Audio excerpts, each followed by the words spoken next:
ආදරයෙන් පිළිගන්නවා Kavi Home Recipes YouTube channel එකට. අද මම ඔයාලට ගෙනාවේ හරිම රස කෑමක් croquette potato. ඉතින් මේක හදන්න හරිම ලේසි. ගොඩක් වෙලා යන්නෙත් නැහැ. ටක් ගාලා හදා ගන්න පුළුවන්. ඇත්තටම අමුද්‍රව්‍ය දෙකක් තමයි මේකට යන්නේ. ඉතින් හරිම රසයි. ඔයාලත් හදලා බලන්න.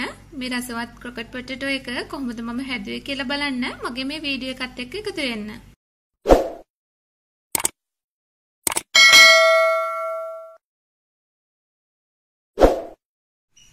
අර්ථාපල් අල පොඩි ගෙඩි 4ක් මම අරගත්තා. අරගත්තු අර්ථාපල් අලවල ප්‍රමාණයට මම මෙතන බටර් ග්‍රෑම් 100ක් අරගත්තා. ලුණු කුඩු අරගෙන තියෙනවා මම මෙතන තේ හැඳි භාගයක්. ඉතින් ඔයාලට රස අවශ්‍ය ප්‍රමාණයට ලුණු අරගන්න. බිත්තරයක් අරගෙන තියෙනවා මෙතන. බිස්කට් කුඩු ටිකක් ඕන කරනවා. බිත්තරේ සහ බිස්කට් කුඩු ඕන කරන්නේ අපේ දවටනේ හදාගන්න. මම ට්‍රේ එකක් ලෑස්ති කරගත්තා. ඒ ට්‍රේ එකට මේ විදිහට පොලිතින් එකක් දාලා කලින්ම ලෑස්ති කරගන්නවා. මුලින්ම අරගත්තු අල ටික හොඳින් තැම්බෙන්න තියන්න ඕන. අපි කට්ලට් හදනකොට අල තම්බ ගන්නේ. අන්න ඒ විදිහට අල ටික හොඳින් තම්බා ගමු.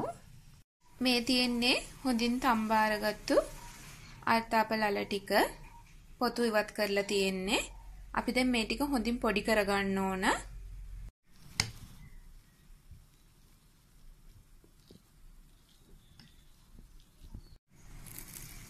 මේ තියෙන්නේ අපි පොඩි කරගත්තු අල ටික. දැන් මේකට අපි බඩර් ටික එකතු කරමු. බටර් ටිකත් එකතු කරලා හොඳින් කලවම් කරමු.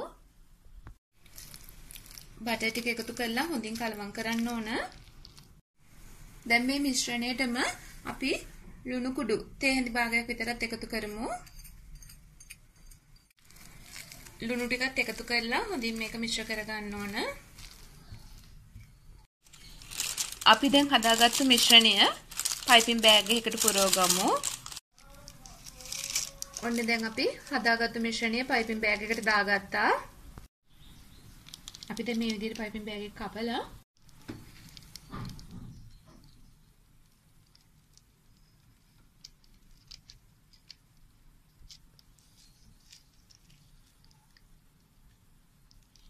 මෙන්න මේ විදිහට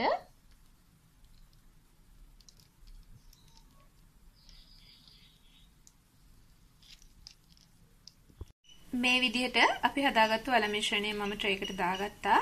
දැන් මේක පැයක් විතර යනකම් ශීතකරණයේ දාලා තියාගන්නවා.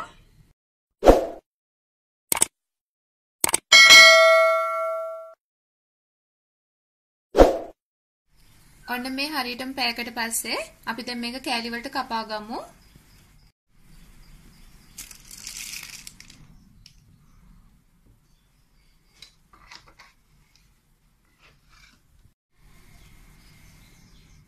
මේ විදිහට සමාන කෑලි වලට කපා ගන්න ඕන. ඔන්න දැන් අපි සමාන කෑලි වලට කපාගෙන තියෙන්නේ. දැන් බිත්තර සාරු වල දවටලා බිස්කට් කුඩු වල දවට ගන්නයි තියෙන්නේ.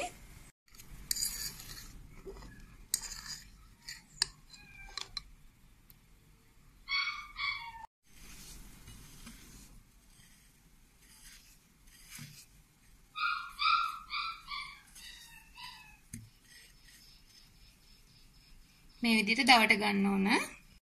ඔන්න දැන් අපිට තියෙන්නේ ගැඹුරු තෙලේ මේ ටික බැද ගන්න.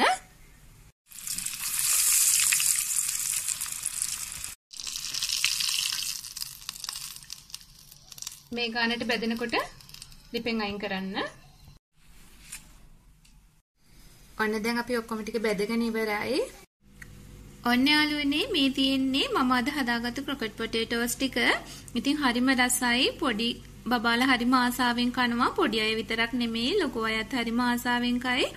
ඉතින් වෙනසකටත් එක මේක හදලා බලන්න. ගොඩාක් රසයි.